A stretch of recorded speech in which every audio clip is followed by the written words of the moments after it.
Hello, am I audible?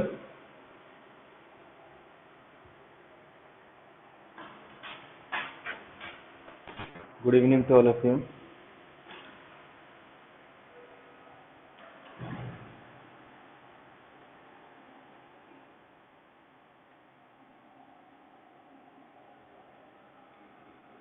तो group theory के अंदर लास्ट लेक्चर में हम लोग ने क्या डिस्कस किया था? एक तो परम्यूटेशन ग्रुप के बारे में और एक तो डायहेड्रल ग्रुप के बारे में डिस्कस किया था, ठीक है। और इससे रिलेटेड जो प्रॉपर्टीज थी वो, और इसके अलावा जो फर्स्ट लेक्चर में हम लोग ने डेफिनेशन देखा था उससे रिलेटेड क्वेश्चन सॉल्व किए थे, ठीक है। तो आज के इस लेक्चर में हम लोग आगे कंटिन्यू करेंगे।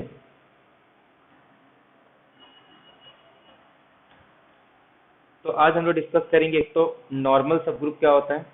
हम लोग ने सब ग्रुप का डेफिनेशन देखा था कि सब ग्रुप के अंदर जो भी एलिमेंट होंगे वो कुछ इस फॉर्म में होने चाहिए। इसका मतलब क्या है कि कोई भी दो एलिमेंट लो तो उनका प्रोडक्ट भी उसी ग्रुप में होना चाहिए, यानी कि अगर जिसको ऑपरेट करूँ दो एलिमेंट को तो उनका जो इमेज आएगा वो भी उसी सेट के अंदर होना चाहिए। और दूसरा, उसका इनवर्स भी एग्जिस्ट करना चाहिए, मतलब अगर बी है तो उसका इनवर्स बी इनवर्स भी उसी ग्रुप के अंदर होना चाहिए। मतलब किसी एलिमेंट को ऐड कर रहे हैं तो साथ में उसके इनवर्स को भी ऐड करना पड़ता है। और अगर मैं बी को ए ले लूं तो यहाँ से अपने पास आइडेंटिटी मिल जाता है। तो इस तरीके से डिफाइन किया गया इस डेफिनेशन को, ताकि जो फोर प्रॉपर्टी है ग्रुप की वो सारे इसमें आ जाते हैं: क्लोजर, आइडेंटिटी और इनवर्स वाले। बाकी जो एसोसिएटिविटी प्रॉपर्टी है वो तो डायरेक्ट जो ऑपरेशन हम लोग यूज करते हैं उसी से आ जाता है। मतलब वो ऑपरेशन को किसी भी सेट पे अगर मैं चेंज करूं तब भी एसोसिएटिविटी चेंज नहीं होती। तो अब नॉर्मल ग्रुप भी एक सब ग्रुप है, बट इसके अंदर जो एलिमेंट होंगे वो कुछ स्पेशल फॉर्म के होंगे। बट इसके पहले हम लोग जैसे वेक्टर स्पेस के अंदर हम लोग ने कोसेट देखा था, ऐसे यहाँ पे भी ग्रुप के अंदर जनरल कोसेट यहाँ पे डिफाइन करते हैं। अब कोसेट के लिए एक तो हमको ग्रुप चाहिए और एक उसका सब ग्रुप, कि जी अगर कोई भी ग्रुप है और एच उसका सब ग्रुप ऑफ जी, या एच बी ए सब ग्रुप ऑफ जी। मैंने एक ग्रुप ले लिया जी और उसका एक सब ग्रुप ले लिया एच। अब मुझे क्या डिफाइन करना है? कोसेट डिफाइन करना है। तो अब कोसेट में भी एक होता है राइट कोसेट, एक होता है लेफ्ट कोसेट। जब जी के किसी एलिमेंट को एच को मैं राइट साइड, मतलब जी के किसी एक एलिमेंट को अगर मैं मल्टीप्लाई करूंगा या ऑपरेट करूंगा राइट साइड से, यानी कि H A such that H belongs to capital है, तो इसको बोलते हैं right coset of H in G. G के अंदर एच का ये राइट कोसेट है। ऐसे अगर मैं इसको लेफ्ट साइड से ए को ऑपरेट करूंगा तो A H such that A belongs to H, ये मेरे पास लेफ्ट कोसेट हो जाएगा और ये मेरे पास राइट कोसेट हो जाएगा, ठीक है। तो ये अपने पास कोसेट के डेफिनेशन है। अब कोसेट की खासियत क्या है? क्योंकि एक बार हम लोग कोसेट डिफाइन कर लिए तो इसके बाद हमको डिफाइन करना होता है कोसेंट स्पेस। अब कोसेंट स्पेस अपने को पता ही है, इसको हम लोग किस लिए करते हैं? ताकि किसी भी सेट का हम लोग पार्टीशन कर सकें, ठीक है। तो इसमें हम लोग क्या करेंगे? पार्टीशन करने के लिए सारा काम हम लोग कर रहे हैं। कोसेट जब भी आएगा यानी कि इसके बाद अब यहाँ से स्टार्ट हो जाता है सेट को पार्टीशन करना। तो आगे चल के हम लोग ग्रुप को पार्टीशन करेंगे, तो उसके लिए क्या डिफाइन करेंगे? Quotient group. तो इसके लिए अपने को पहले क्या डिफाइन करना रहेगा? कोसेट। अब कोसेट की कुछ प्रॉपर्टीज हैं और ये इसका डेफिनेशन हो गया। कोसेट के सबसे इंपॉर्टेंट प्रॉपर्टी ये है कि कोई भी कोसेट, अगर मैं दो कोसेट ले रहा हूं तो या तो इक्वल होंगे या तो वो डिसजॉइंट होंगे। मतलब या तो वो डिसजॉइंट रहते हैं, अगर मैं कोई भी दो एच ए और एच बी ये दो कोसेट ले रहा हूं तो अब एच ए या तो ये इसके इक्वल आएगा, अगर इक्वल नहीं है तो H A intersection H B ये हमेशा एम्प्टी आएगा। तो कोई भी दो कोसेट या तो इक्वल आते हैं या तो वो डिसजॉइंट होते हैं। ये कोसेट का सबसे इंपॉर्टेंट प्रॉपर्टी है।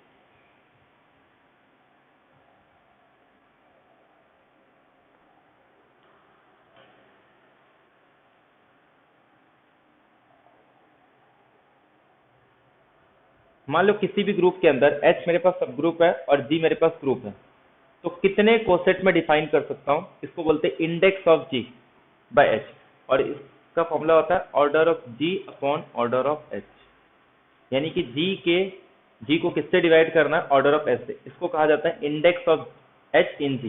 ठीक है, ये इंडेक्स बहुत इंपॉर्टेंट है, जाके चल के जब हम नॉर्मल सब ग्रुप डिफाइन करेंगे तो वहां से हम लोग,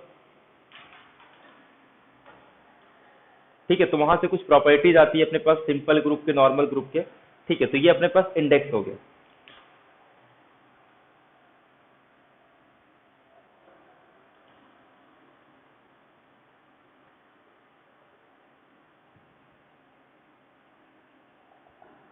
नॉर्मल सब ग्रुप, हम लोग ने सब ग्रुप देखा था, ऐसे ही एक नॉर्मल सब ग्रुप होता है कि जी अगर एक ग्रुप है और एच बी अ सब ग्रुप ऑफ जी, तो इस एच को क्या कहना है कि ये नॉर्मल सब ग्रुप होगा जी का। कब? जब जितने भी राइट कोसेट है, ठीक है, इसके राइट कोसेट और लेफ्ट कोसेट अगर इक्वल हो जाएंगे तो एच को हम लोग क्या बोलेंगे कि H is a normal subgroup of जी। तो कहीं कहीं पे ये डेफिनेशन होगा, और जो बाकी है उसको प्रॉपर्टीज में लिखते हैं। कहीं कहीं पे जो इसके प्रॉपर्टीज है उसको डेफिनेशन बोलेंगे तो ये प्रॉपर्टी में आता है। तो ये एक बोल सकते हैं, ये एक डेफिनेशन हो गया कि किसी भी ग्रुप को नॉर्मल सब ग्रुप कब बोलेंगे, जब इसके अंदर जितने भी लेफ्ट कोसेट है एच के इन जी और राइट कोसेट अगर इक्वल आ जाएंगे तो हम लोग बोलते हैं कि ये नॉर्मल सब ग्रुप है। या फिर किसी भी एच को जी का सब ग्रुप, नॉर्मल सब ग्रुप बताना है, तो जैसे हम लोग ग्रुप के अंदर क्या करते थे कि कोई भी दो एलिमेंट ले लूं एच का, तो ए बी इनवर्स बिलोंग करना चाहिए एच के अंदर। ऐसे ही एच को अगर नॉर्मल सब ग्रुप बोलना है जी का, तो मैं एक एलिमेंट लूंगा जी का, एक एलिमेंट लूंगा एच का, और जी इनवर्स एच जी अगर ये बिलोंग करता है एच को, तो H is a normal subgroup of जी। एक तो ये डेफिनेशन है, मतलब सब ग्रुप के अंदर क्या करते थे कि अगर जी एक ग्रुप है, एच कोई सबसेट ले रहा हूँ जी का, तो इस एच को इसका सब ग्रुप बताना है, तो कोई भी दो एलिमेंट एच के ले लो, अगर ए इनवर्स एच के अंदर बिलोंग कर रहा है तो हम लोग बोलते हैं कि एच इज अ सब ग्रुप ऑफ जी। लेकिन नॉर्मल सब ग्रुप के अंदर एक एलिमेंट तो मुझे ए से लेना है और एक एलिमेंट जी से लेना है, और अगर जी इनवर्स ए जी अगर ये फिर से एच के अंदर आ रहा है तो हम लोग क्या बोलेंगे कि H is a normal subgroup of G. मतलब इसके जो एलिमेंट होंगे ना वो कुछ इस फॉर्म से होंगे, G inverse A G belongs to H. तो ये क्लियर है सबको?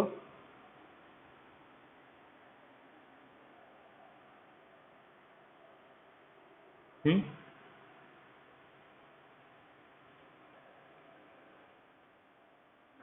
अब ये इसके प्रॉपर्टीज से ही आ जाता है। जैसे अगर एच ए और ए एच अगर एच के इक्वल आ गया तो ये सिर्फ और सिर्फ तभी होगा जब ए बिलोंग करेगा एच को। ऐसे अगर H A is equal to या फिर A H is equal to B H है, तो ये सिर्फ और सिर्फ कब होगा जब बी या बी इनवर्स ए बिलोंग करेगा एच को। ठीक है, तो ये कुछ डेफिनेशन है जहां से अपने पास वो सेकेंड वाला डेफिनेशन आ जाता है कि दो कोसेट अगर इक्वल है तो जी इनवर्स एच जी अगर बिलोंग कर रहा है एच के अंदर तो एच नॉर्मल सब ग्रुप हो जाएगा जी के अंदर। तो सब ग्रुप को एच से डिनोट करते थे, नॉर्मल सब ग्रुप के लिए हम लोग नोटेशन एन यूज करते हैं कि N is a normal subgroup of जी, और सब ग्रुप के लिए एच इज अ सब ग्रुप ऑफ जी। अब ये डिफाइन क्यों किस लिए कर रहे हैं हम लोग ने कोसेट डिफाइन किया, नॉर्मल सब ग्रुप डिफाइन किया। नॉर्मल सब ग्रुप डिफाइन करने का रीजन क्या है कि अब अपने को डिफाइन करना है कोसेंट ग्रुप। तो अब हम लोग डिफाइन करेंगे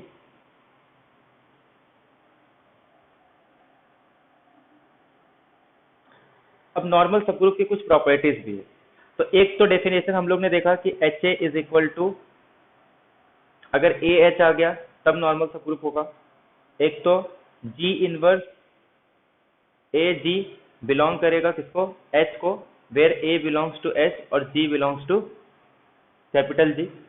ऐसे ही अगर product of two right coset या product of two left coset, अगर वो फिर से लेफ्ट कोसेट या राइट कोसेट आ रहा है, मतलब H A into H B, अगर ये एच ए बी के इक्वल आ गया, इसका मतलब क्या है, एक राइट कोसेट है, ये भी एक राइट कोसेट है, और उनका प्रोडक्ट जो आ रहा है वो भी एक राइट कोसेट है। तो अगर ये डेफिनेशन फॉलो कर रहा है तब भी हम लोग बोलेंगे कि H is a normal subgroup of जी। ठीक है, तो अब अगर H नॉर्मल सब ग्रुप है जी का, अब इसको मैं N से डिनोट कर देता हूँ कि G एक ग्रुप है और N उसका नॉर्मल सब ग्रुप है जी का। तो ये क्वोशंट स्पेस को हम लोग डिफाइन करेंगे इस तरीके से कि NA such that A belongs to G। तो ये अपने पास डेफिनेशन आ गया किसका, क्वोशंट ग्रुप का। और यहाँ पे n क्या है, नॉर्मल सब ग्रुप। अगर ये नॉर्मल सब ग्रुप है तो मैं इसको कैसे डिफाइन कर सकता हूँ, इसके जो एलिमेंट होंगे वो किस फॉर्म के आएंगे, एन ए एन बी अगर बिलोंग कर रहा है जी बाय एन को, तो एन ए और एन बी किसके इक्वल आ जाएगा, एन ए बी के इक्वल आ जाएगा। तो इस तरीके से हम लोग डिफाइन करते हैं। ऐसे प्रोडक्ट के लिए हो गया, ऐसे सेम एडिशन के लिए भी हम लोग कर सकते हैं। ये इन जनरल प्रोडक्ट के लिए डिफाइन कर रहे हैं, अगर एडिशन होगा तो जहां पे प्रोडक्ट है वो चेंज हो जाएगा एडिशन से, तो इसको बोलते हैं क्वोशंट ग्रुप। क्लियर है सबको ये। तो नॉर्मल सब ग्रुप डिफाइन करने का रीजन ही ये था, ताकि हम लोग इसको कुछ इस तरीके से डिफाइन कर पाए। और ये कब डिफाइन होता है, जब मेरे पास n जो है वो g का नॉर्मल सब ग्रुप है, तब ये दो कोसेट के अंदर ये डेफिनेशन होता है कि product of two coset is again, sorry, product of two right coset is right coset, ऐसे product of two left coset is left coset. ये तब होगा जब n नॉर्मल सब ग्रुप है। अगर ये सिर्फ सब ग्रुप होता तो ये डेफिनेशन होल्ड नहीं होता। इसके लिए सब ग्रुप के लिए हम लोग क्वोशंट ग्रुप डिफाइन नहीं करते। ऐसे रिंग थ्योरी के अंदर भी हम लोग किसी सब रिंग के अंदर लिए नहीं डिफाइन करते, वहां पे हम लोग एक आइडियल डिफाइन करते हैं और आइडियल के लिए क्वोशंट रिंग डिफाइन करते हैं। तो यहां तक क्लियर है सबको, क्वोशंट ग्रुप हो गया अपने पास। अब इसमें कुछ रिजल्ट आते हैं, जैसे कि अगर G साइक्लिक है तो G बाय N साइक्लिक होगा, G अगर अबेलियन है तो G बाय N अबेलियन होगा, लेकिन कन्वर्ट्स टू नहीं होता। ठीक है, सबसे बेस्ट एग्जांपल क्या है कि अगर किसी G बाय H किसी सब ग्रुप का अगर इंडेक्स 2 है तो H हमेशा नॉर्मल सब ग्रुप आ जाएगा G। ठीक है,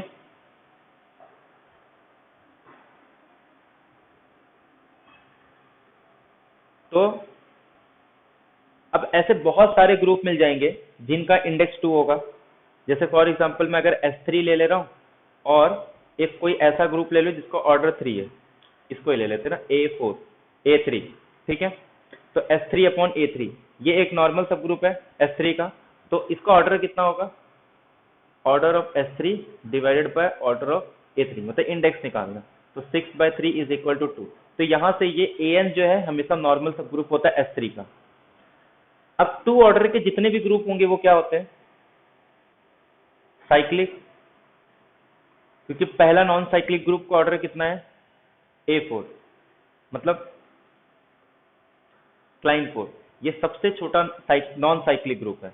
बाकी इसके पहले जितने भी, चाहे 1 ऑर्डर का हो, 2 ऑर्डर का हो, 3 ऑर्डर का हो, वो सारे कैसे हैं, साइक्लिक ग्रुप है, और वो बाय डेफिनेशन आ जाता है। आइडेंटिटी साइक्लिक ग्रुप है।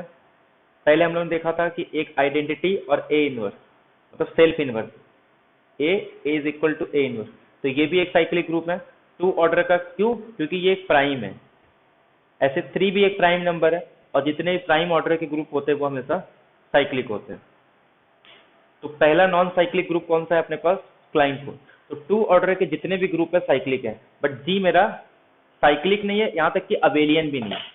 तो इसीलिए अगर G बाय H अगर साइक्लिक है तो इट डजेंट इम्प्लाई कि G भी क्या होगा, साइक्लिक, यहाँ तक कि अबेलियन भी नहीं कह सकते हम लोग। क्लियर है सबको ये। ऐसे अगर G बाय H अबेलियन है तो इट डजेंट इम्प्लाई कि G अबेलियन होगा, लेकिन अगर G अबेलियन है तो G बाय H अबेलियन होगा, अगर G साइक्लिक है तो G बाय H भी साइक्लिक होगा। तो यहाँ तक क्लियर है सबको ये।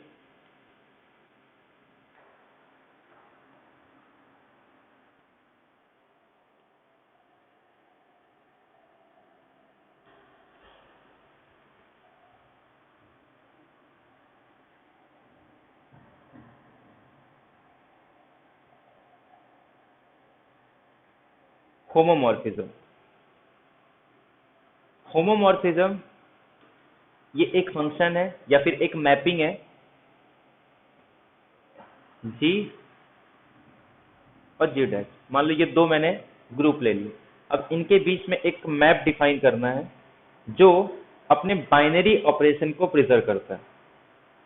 मतलब यहाँ का कोई भी दो एलिमेंट ले लूं और उस पर मान लो ऑपरेशन मेरे पास *1 है, मतलब ये जो ग्रुप है और यहाँ पे बाइनरी ऑपरेशन *1 है, ऐसे यहाँ पे जी डैश के अंदर जो बाइनरी ऑपरेशन है वो *2 है। तो इस ऑपरेशन को अगर कोई भी मैप प्रिजर्व कर रहा है, इसका मतलब क्या है कि फाई ऑफ ए *2, क्योंकि यहाँ पे आने के बाद कौन सा ऑपरेशन लगेगा वहां पे *2, तो ये फाई ऑफ बी। अगर कोई भी मैप अपने बाइनरी ऑपरेशन को प्रिजर्व करता है तो ऐसे मैप को हम लोग बोलते हैं होमोमॉर्फिज्म। यहाँ का स्टार डिफरेंट हो सकता है, यहाँ का स्टार डिफरेंट हो सकता है। अगर ये प्लस है तो ये प्लस भी हो सकता है, ये प्लस है तो ये इंटू हो सकता है, ये इंटू है तो ये प्लस है तो ये। अगर मान लो प्लस प्लस है तो इसका मतलब क्या होगा, phi of A plus B is equal to phi of A plus phi of B, इसके इक्वल होना चाहिए। अगर प्लस से इंटू है तो phi of A plus B किसके इक्वल आना चाहिए, phi of A into phi of B. Into plus इसका मतलब क्या है, phi of A into B is equal to phi of A plus phi of B. ऐसे ही अगर इंटू इंटू है तो phi of A into B is equal to phi of A into phi of B. ठीक है, तो अगर ये कंडीशन को जो भी होल्ड कर रहा है तो डिपेंड करता है कि यहाँ पे कौन सा स्टार यूज हो रहा है और यहाँ पे कौन सा *2। अगर कोई भी अपने बाइनरी ऑपरेशन को प्रिजर्व करता है तो ऐसे मैप को हम लोग बोलते हैं होमोमॉर्फिज्म। तो ये क्लियर है सबको, होमोमॉर्फिज्म।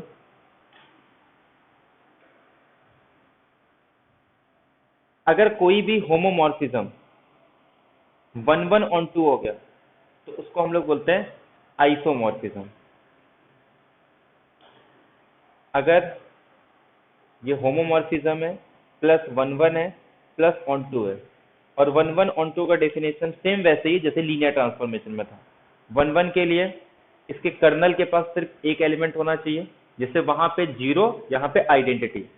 ऑन 2 जब जो पूरा इमेज है एफ फाई, जो इमेज है इसका, वो किसके इक्वल आना चाहिए, कोडोमेन के इक्वल आना चाहिए, तब मेरा क्या आ जाएगा, फाई ऑन 2 आ जाएगा। ठीक है, तो ये इसको हम लोग बोलते हैं, इंप्लाइज दैट कि फाई इज अ आइसोमॉर्फिज्म। ये बहुत इंपॉर्टेंट है कि अगर किसी दो ग्रुप में अगर मैं कोई आइसोमॉर्फिज्म डिफाइन कर पा रहा हूँ, एक ऐसा मैप जो आइसोमॉर्फिज्म है, तो वो दोनों ग्रुप आपस में आइसोमॉर्फिज्म हो जाएंगे कि जी और जी डैश क्या है, आइसोमॉर्फिज्म। इसका मतलब दोनों एक ही ग्रुप है बट दोनों का रिप्रेजेंटेशन अलग है, दोनों की प्रॉपर्टी सेम है, दोनों के ऑर्डर सेम होंगे, इनके एलिमेंट के सारे प्रॉपर्टी सेम होगी, इसका बिहेवियर, दोनों का बिहेवियर सब कुछ सेम होगा, बट दोनों को दिखाने का तरीका अलग है, बट दोनों एक ही चीज है। ठीक है, तो इसको बोलते हैं आइसोमॉर्फिज्म।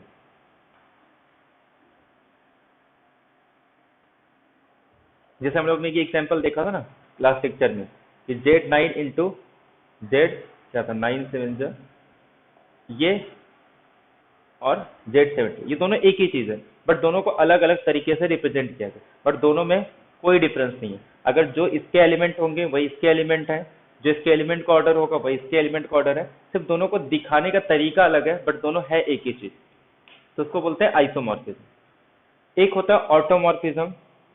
अगर G और G डैश अगर इक्वल हो गया तो हम लोग बोलते हैं ऐसे आइसोमॉर्फिज्म जिसमें G और G डैश इक्वल, मतलब अगर एक मैप डिफाइन कर रहा हूँ G से लेके G तक और ये अगर आइसोमॉर्फिज्म हो गया तो उसको बोलते हैं ऑटोमॉर्फिज्म। और जो ऑटोमॉर्फिज्म होगा ये आइसोमॉर्फिक होता है, मतलब G से लेके G तक जितने भी पॉसिबल ऑटोमॉर्फिज्म है, एक ग्रुप बनाऊं जिसके अंदर वो सारे मैप होंगे सच दैट G से लेके G तक ये ऑटोमॉर्फिज्म है, तो इसको लिखा जाता है ऑट ऑफ G, और ये आइसोमॉर्फिक होता है अपने पास U ऑफ N से लेके। ठीक है, अगर इस ग्रुप का ऑर्डर N है तो U ऑफ N, ये हम लोग ने लास्ट लेक्चर में देखा था कि U of N is a isomorphic to automorphism of G। तो जब भी ऑटोमॉर्फिज्म ऑफ G के बारे में पूछेंगे तो ये सेम बिहेवियर किसके ऐसा रहेगा, जो U ऑफ N का होगा।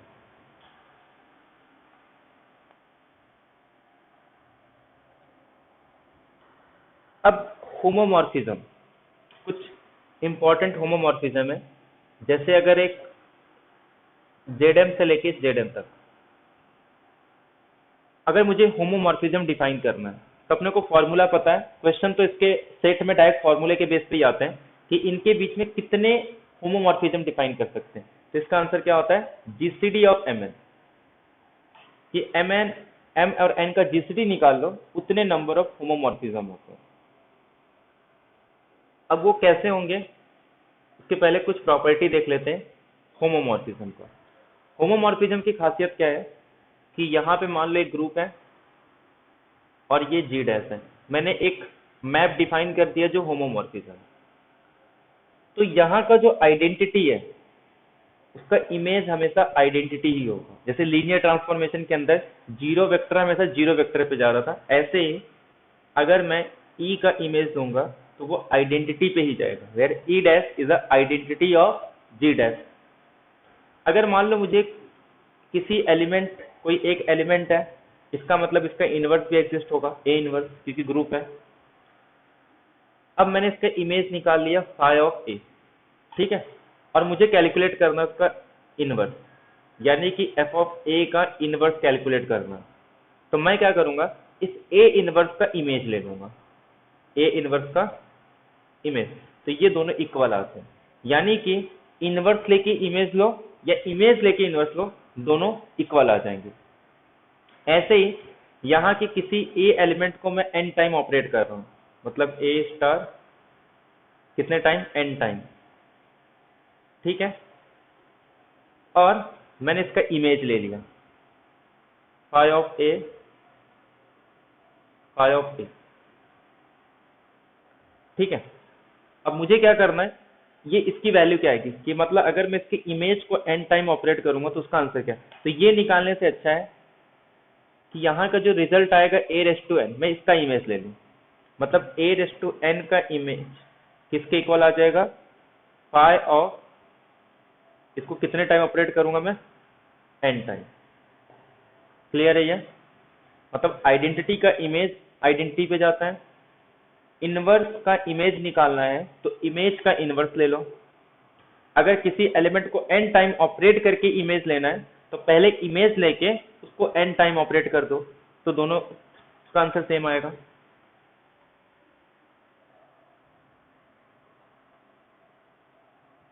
अब मान लो यहां से मैंने कोई एक एलिमेंट ले लिया ए, इसका कुछ तो ऑर्डर होगा, order of A is equal to मान लो एन आ गया। अब मैंने इसका इमेज ले लिया फाई ऑफ ए, अब मुझे निकालना है फाई ऑफ ए का ऑर्डर। तो इसका जो ऑर्डर है ये हमेशा डिवाइड करेगा एन को, तो इसका मतलब किसी एलिमेंट के इमेज का ऑर्डर हमेशा डिवाइजर होगा किसका, ए के ऑर्डर का। तो ये अपने पास फोर्थ प्रॉपर्टी आ गई। अब डिफाइन करते हैं 1 1 और ऑन 2 के लिए।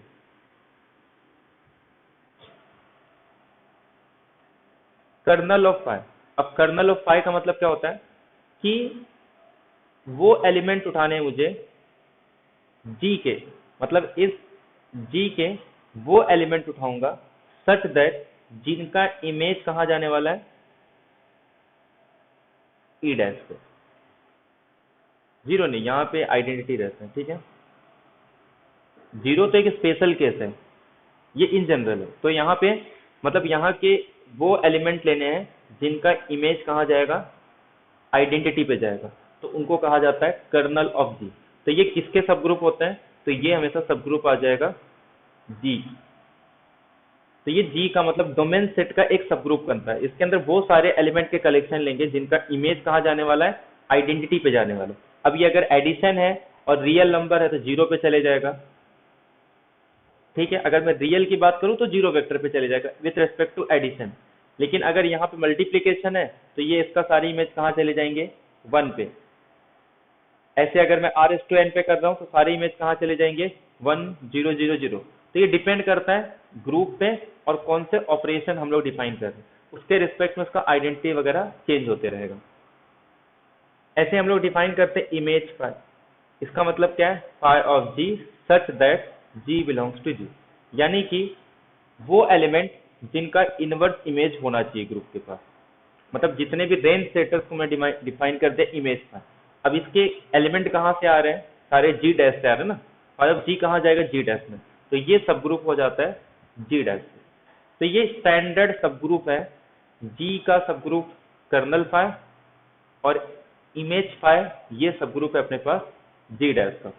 तो ये दो सब ग्रुप हो गए अपने पास, एक तो कर्नल फाई और एक तो इमेज फाई, जिसमें कर्नल फाई ये किसका सब ग्रुप है, जी का, और इमेज फाई सब ग्रुप है जी डैश का। अब यहाँ पे कर्नल फाई के सब ग्रुप का इंपॉर्टेंस क्या है, अगर मैं कर्नल फाई ले रहा हूं ना, तो ये किसी n के इक्वल आ जाएगा, where n is a normal subgroup of G. मतलब क्या है कि ये जो कर्नल फाई है ना, ये सिर्फ ग्रुप नहीं होगा, सब ग्रुप नहीं, ये नॉर्मल सब ग्रुप होता है जी का। मतलब जी के अगर मैं कोई नॉर्मल सब ग्रुप ले रहा हूं, तो देयर एग्जिस्ट अ होमोमॉर्फिज्म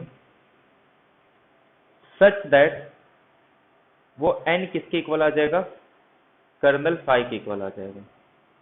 ये समझ में आया सबको कि अगर n नॉर्मल सब ग्रुप है जी का, तो इसका मतलब क्या है, there exist a homomorphism such that kernel of phi is equal to that normal सब ग्रुप।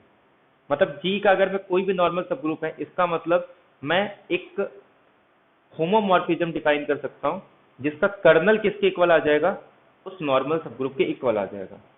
या फिर कोई जी से लेकर जी डैश तक अगर मैं कोई होमोमॉर्फिज्म डिफाइन कर रहा हूं, तो उसका कर्नल फाई एक नॉर्मल सब ग्रुप होगा। तो ये पॉइंट क्लियर है सबको।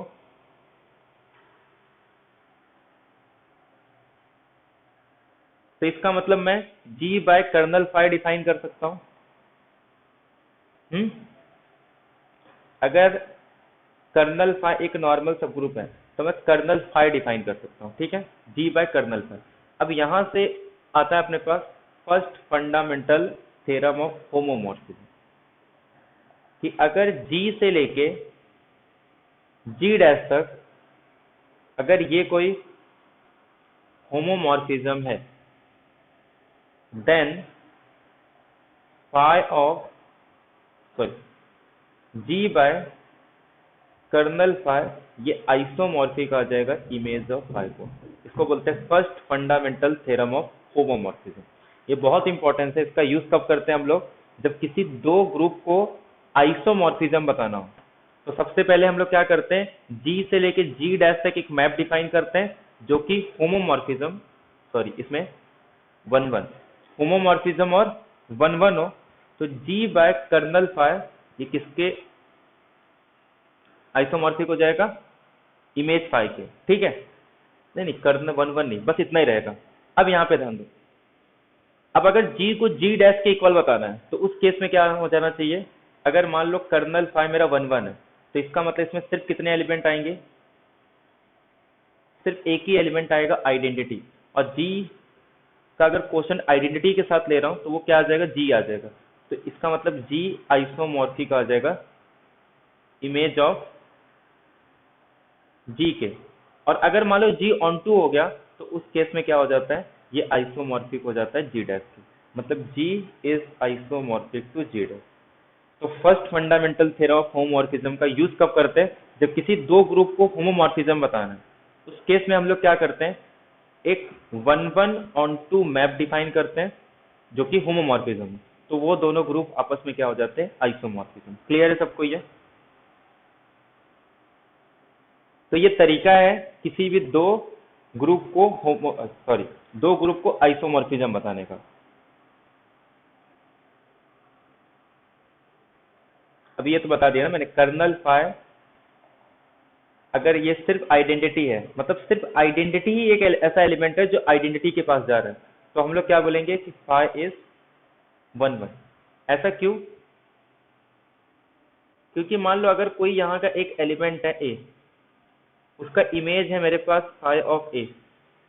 अगर मुझे इसका इनवर्स इमेज लेना है ना, मतलब मान लो ये एक बी आ रहा है और बी का इनवर्स इमेज लेना है, तो ये सिर्फ ए नहीं आएगा कि एक साथ में इसके जितने भी कर्नल फाई होंगे, ठीक है, ये सारे आ जाते हैं।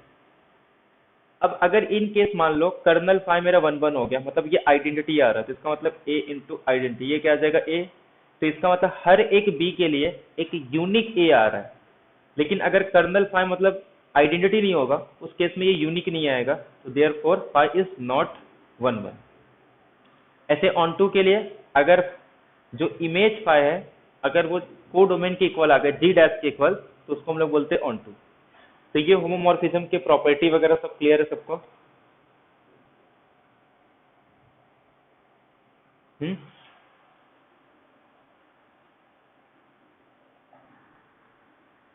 हेलो। हाँ, अब मान लो जी से लेके जी डैश तक होमोमॉर्फिज्म। अगर जी अबेलियन है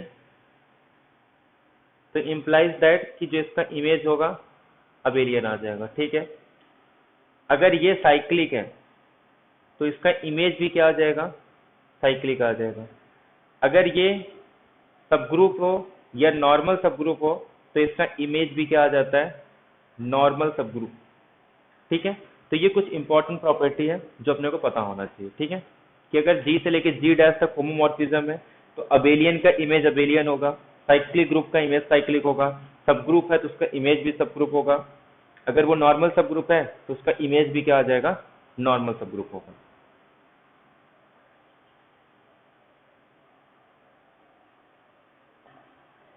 अब इन्हीं सब प्रॉपर्टी से जो मैंने कहा था ना कि जेड से लेके जेड तक कितने नंबर ऑफ होमोमॉर्फिज्म डिफाइन कर सकते हैं, जितना इसका जीसीडी होगा, मतलब जीसीडी ऑफ एमएन। अब अगर मान लो क्वेश्चन दे दिया कि Z3 से लेके Z या फिर Z4 से लेके Z6 तक कितने होमोमॉर्फिज्म डिफाइन कर सकता हूं, तो कितने होमोमॉर्फिज्म डिफाइन कर सकते हैं, तो जीसीडी ऑफ 4 6, तो 4 6 का जीसीडी क्या आ जाएगा अपने पास, 2। तो there are 2 homomorphism from Z4 to Z6। अब वो होंगे कौन से, अब कैसे कैसे मैं डिफाइन कर सकता हूँ, मेरे पास पॉसिबिलिटी क्या है, मैं 0 इंटू एक्स डिफाइन कर सकता हूँ, एफ ऑफ एक्स को 1 इंटू एक्स डिफाइन कर सकता था, एफ ऑफ एक्स को 2 इंटू एक्स डिफाइन कर सकता हूँ, f of x is equal to 3 into x, f of x is equal to 4 into x, और f of x is equal to 5 into x. ये 6 अलग अलग फंक्शन डिफाइन कर सकता हूँ। अगर इसके बाद मैं कुछ डिफाइन करूँ तो वो 0x के इक्वल आ जाएगा, 7 करूंगा तो 1, तो इतने ही डिफरेंट है, बट ये सारे होमोमॉर्फिज्म नहीं होंगे, ठीक है। अब इसमें से कौन से होमोमॉर्फिज्म होंगे इसको कैसे चेक करेंगे, 4 और 6 के इसके पास कितने ऑर्डर के एलिमेंट पॉसिबल है, 1 2 4। Z6 के पास जो एलिमेंट होंगे उनके पॉसिबल ऑर्डर क्या होंगे, 1 2 3 6। अब अपने को इसमें से कॉमन लेना है। अब इसमें से कॉमन कौन से आ रहे हैं, 1 2 1 2, ठीक है। अब ध्यान दो, अब Z6 के अंदर ये देखना है कि 1 ऑर्डर के कितने ग्रुप होंगे। तो Z6 के अंदर 1 ऑर्डर के कितने ग्रुप होंगे, 5 ऑफ 1। 2 ऑर्डर के कितने ग्रुप होंगे, सॉरी 2 ऑर्डर के कितने एलिमेंट होंगे, 5 ऑफ 2। तो यानी कि ये 1 और ये कितने आएंगे, ये भी 1 आएगा। तो देर आर ऐसे 2 ही आएंगे। तो अब मुझे डिफाइन करना है Z6 के अंदर वो एलिमेंट जिनका ऑर्डर 1 हो। Z6 के अंदर 1 ऑर्डर हो ऐसा कौन सा एलिमेंट है, बोलो। Z6 के एलिमेंट क्या होंगे, 0 से लेके 5 तक, 0 1 2 3 4 5। 0 का ऑर्डर क्या है, 1। 1 का ऑर्डर क्या होगा, 1 को 6 अरे 5 6। 2 का क्या होगा, 3। 3 का क्या होगा, 2। 4 का 3 और 5 का 5 6 30, इसका भी 6 आ जाएगा, ठीक है। ये दोनों इसके जनरेटर हो गए, जिसका ऑर्डर 6 आएगा वो जनरेटर है। अब ध्यान दो, तो एक आइडेंटिटी ही ऐसा एलिमेंट है जिसका ऑर्डर हमेशा क्या होता है, 1 होता है। तो एक तो मेरे पास ये मैप आ गया, समझ में आ रहा है सबको। तो यहाँ पे मेरे पास क्या आ गया, 0x। अब दूसरा क्या है, 2 आया था। 2 ऑर्डर के कौन से एलिमेंट, ऐसा कौन सा एलिमेंट है इसके पास जिसका ऑर्डर 2 है,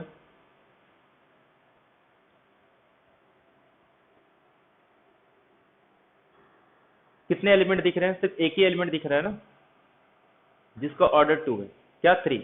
तो एक तो ये फॉर्म करेगा, मतलब ये जो मैप डिफाइन कर रहा हूँ ये चारों होमोमॉर्फिज्म नहीं होंगे। तो होमोमॉर्फिज्म एक तो आएगा 0 × x और एक आएगा अपने पास 3 × x। तो यही दो ऐसे मैप है जो होमोमॉर्फिज्म है। अब इसको चेक भी कर सकते हैं कि ये मैप होमोमॉर्फिज्म है, बाकी ये जो मैप है ये होमोमॉर्फिज्म नहीं होंगे। मतलब ऐसे दो एलिमेंट मिल जाएंगे कि a + b is not equal to f(a + f(b) इन चारों केस में, बट इसमें ऐसे नहीं मिलेंगे। तो ये क्लियर है सबको? निकाल सकते हैं कि कौन से होमोमॉर्फिज्म होंगे। हेलो हेलो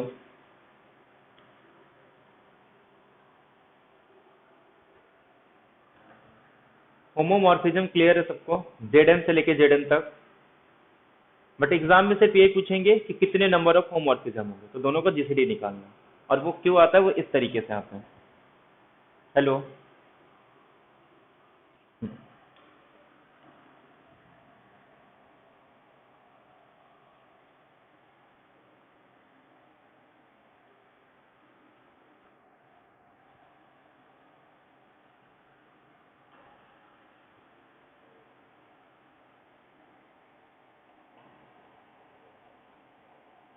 एक स्टिलो थ्योरम है,